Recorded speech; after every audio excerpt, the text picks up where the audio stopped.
Nigeria, what's going on in Nigeria? Well, I'm going to read a statement, and this goes back to the Human Rights Watch on hrw.org. And this goes back to 1965, right? And it says, this is some historical background and content. We do not want to go to Lake Chad and meet strangers catching our fish in the water and taking them away to leave us with nothing. We do not want to go to Sokoto and find a carpenter who is a stranger nailing our houses. I do not want to go to the Sabon Gari in Kano and find strangers making a body of lorry, or go to the market and see butchers who are not northerners. Alhadi Amadu Bello, premier of Nigeria's northern region in 1965. Now, let's go back to this clown, right, and why that's important. If you do research on pre-Nigeria in that area, you had diverse groups living in harmony, yet divided, right? And when I say divided, meaning they didn't hate each other, but they was doing their own thing, right? But this clown comes in and he forces them all under one government, which caused a lot of problems, which is why we're having a fighting today. So it's not really Muslims versus Christians. It's the fact that people are being forced to live in a way of not their own choosing, which they're colonized. And so, if you look at any area where this happened, you go to Palestine, Israel, Pakistan, India, North and South Korea, etc., etc. Same thing continues, right? So to want to go and fight on behalf of Christians, it's a lie to the people, right? Now, who's behind Trump wanting to go and fight on behalf of the Christians? Well, do you remember Pat Robertson, right? The one who had the Christian network. Well, so they are behind the fighting now. Pat Robertson stated on his 700 Club program on January 13, 2010, and this is on the CBSNews.com website. They were under the heel of the French, Napoleon the Third and whatever, and they got together and swore a pact to the devil. They said, we will serve you if you will get us free from the prince. So the devil said, okay, it's a deal. And they kicked the French out. But ever since, they have been cursed by one thing after another. Now, here's the deal. Nigeria had been under the reign of Western powers for a long time. And they continue to go in and exploit and oppress Haiti. Pat Robertson doesn't tell you that, right? So it's not Nigeria didn't make a pact with the devil. Nigeria, the people of Nigeria got together, and they was like, no, we're not gonna accept this colonialism. So in return, white nations got together and was like, yeah, nah, we're going to keep them under our control. So we must keep this in context, and because what happens is when we put it in religious context, which people are oppressed by religious context, it makes people want to hurt each other, want to fight. But we put it in real context, and I should say it makes people want to fight each other who have nothing to do with what's really going on. But when we keep it in real context, our anger becomes directed at those who created these situations and keep these situations going, right? So we really shouldn't be calling out the Muslim people of Nigeria. We need to be calling out the governments that create these colonial systems that are forcing people to fight against each other. Now, this is an interesting article that I was reading, Understanding the Historical Roots of Boko Haram.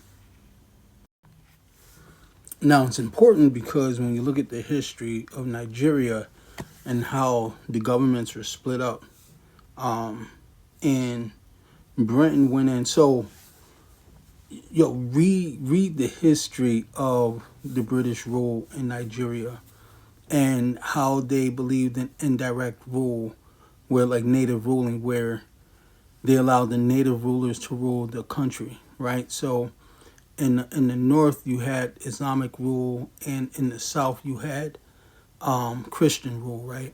But in the educational system, Christian rules the educational system where the Christians ruled. It wasn't just Christianity in in the classrooms. They also taught like skills and stuff like that.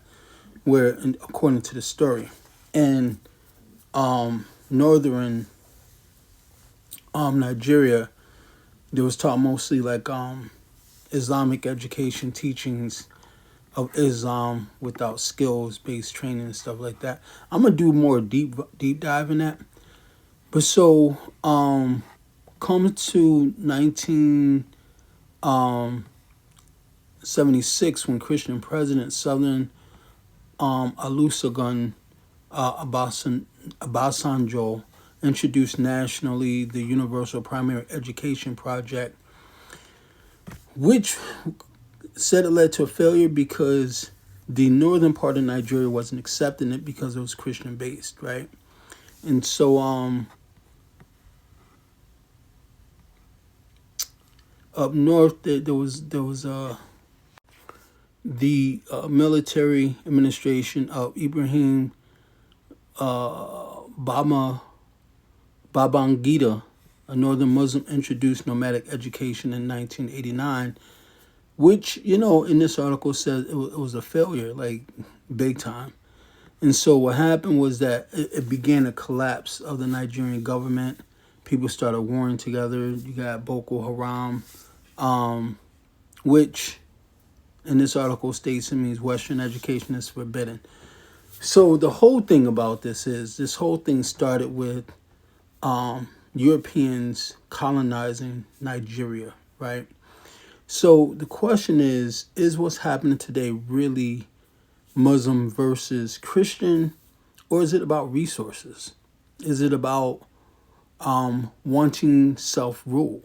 And so I say that because to say that what's going on in Nigeria, now according to this article released by Al Jazeera, Nigerians demand own solutions to violence as Trump threatens U.S. invasion. Now imagine if Nigeria actually wanted Trump, who's a well-known bigot in the United States of America, not just a bigot, but a pedophile, who don't even care about black people in his own country, to talk about invading an actual black country to curb violence in that country, when he's the reason why violence is happening all throughout the United States in the streets, all because of immigration. But he wants to go take his foreign army, an army that's foreign to Nigeria, and force it into Nigeria to calm situations. This guy's an idiot. I mean, legit idiot. So this says that Nigeria demands own solutions to violence as Trump threatens U.S. invasion. Amid U.S. claims of Christian genocide, locals and experts say crisis is multi-layered, the missing cause for foreign military intervention. In Lagos, when Lawrence Zango and his wife got married in 23, relatives and friends from across the region in central Nigeria attended the ceremony. But in the years since, he has been left distraught time and again with each new report of deadly attacks that has claimed the lives of those who celebrated with the couple. I mean, it's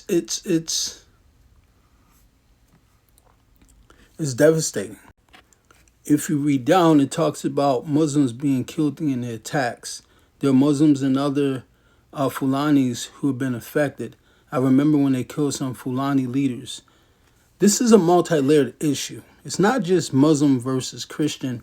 It's based upon resources, based upon colonialization. Let's get to the root of it. Let's stop the bigotry. And if this country is gonna support, we as residents, citizens of this country, need to advocate for real support for Nigeria so they can become a stable country. But how can we do that when we can't even do it for ourselves?